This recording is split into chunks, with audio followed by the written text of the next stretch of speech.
மகா சிவராத்திரி. மக்கள் இது சிவபெருமானின் திருமண நாளாக கொண்டாடப்படுகிறது என்று கூறுகிறார்கள். ஆனால் உண்மையில் அது முழுமையாக அப்படி இல்லை. இந்த இரவு வெறும் விழாவுக்கானது மட்டுமல்ல, ஒரு காலத்தில் உலகமே அழிவின் விளிம்பில் இருந்ததை சாட்சி கூறும் இரவும் இதுதான். ஒரே இரவில் 3 முக்கிய சம்பவங்கள் நடந்தன. அவை பிரபஞ்சத்தின் நிலையை மாற்றிவிட்டன. ஒரு புறம் திருமண மங்கள ஓசைகள், மறுபுறம் மரணத்தை போன்ற கொடிய விஷம், மூன்றாவது புறம் பிரம்மா விஷ்ணுவின் அகங்காரத்தை உடைத்த தீ. நீங்கள் இந்த வீடியோவை பிப்ரவரி 16க்கு முன் பார்க்கிறீர்கள் என்றால் கவனமாக இருங்கள். ஏனெனில் இன்று நாம் சிவலிங்கம் வெளிப்பட்ட கதையை பற்றி பேசப் போகிறோம். கேளுங்கள். மனதில் ஆழமான உணர்வை எழுப்பும் ஒரு கதை. ஒருமுறை பிரம்மா மற்றும் விஷ்ணு இடையே வாதம் தொடங்கியது. இருவரும் தாமே பெரியவர்கள் என்று விவாதித்தனர். நான் பெரியவன், இல்லை நான் தான் பெரியவன். அவர்களின் இந்த அகங்காரம் உலக சமநிலையை பாதிக்க தொடங்கியது. அப்போது திடீரென அவர்களுக்கிடையே ஒரு முடிவில்லாத நெருப்பு தூண் தோன்றியது.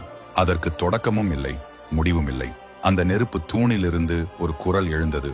என் இறுதியை கண்டுபிடிப்பவனே உயர்ந்தவன்.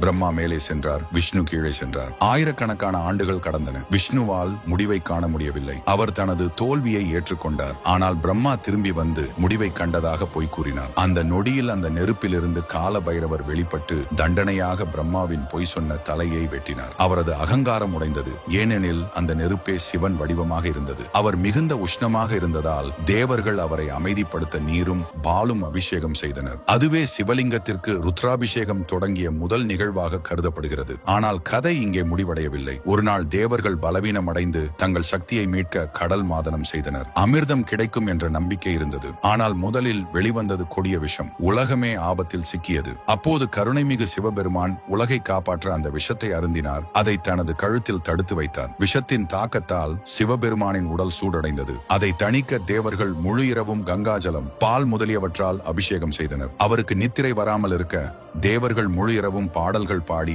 ஜாகரணம் செய்தனர். அதனால்தான் மகா சிவராத்திரி அன்று நாம் முழு இரவும் விழித்திருந்து வழிபடுகிறோம். ஆனால் அந்த இரவு பயங்கரமானது மட்டுமல்ல, அதே இரவில் காதலின் வெற்றியும் நிகழ்ந்தது. மாதா சதி தன் உயிரை தியாகம் செய்த போது சிவபெருமான் மனமுடைந்து உலகத்தை விட்டு தவத்தில் மூழ்கினார். பின்னர் மாதா சதி பார்வதியாக பிறந்து ஆயிரக்கணக்கான ஆண்டுகள் கடுமையான தவம் செய்தார், சிவனை மீண்டும் பெறுவதற்காக. இறுதியில் சிவன் மனம் உருகி அந்த மகா சிவராத்திரி இரவில் அவர் மீண்டும் மணமகனாகி சிவசக்தி இணைந்தனர். ஆகவே இந்த பிப்ரவரி 16 அன்று நீங்கள் சிவலிங்கத்திற்கு நீர் அர்ப்பணிக்கும் போது நினைவில் கொள்ளுங்கள், நீங்கள் அந்த அக்கினியை அமைதிப்படுத்தி அந்த விஷத்தின் வேதனையை தணிக்கும் அர்த்தத்தில் வழிபடுகிறீர்கள். உங்களுக்கு சிவன் பிடிக்கும் என்றால் மறக்காமல் லைக் அண்ட் சப்ஸ்கிரைப் செய்யுங்கள்.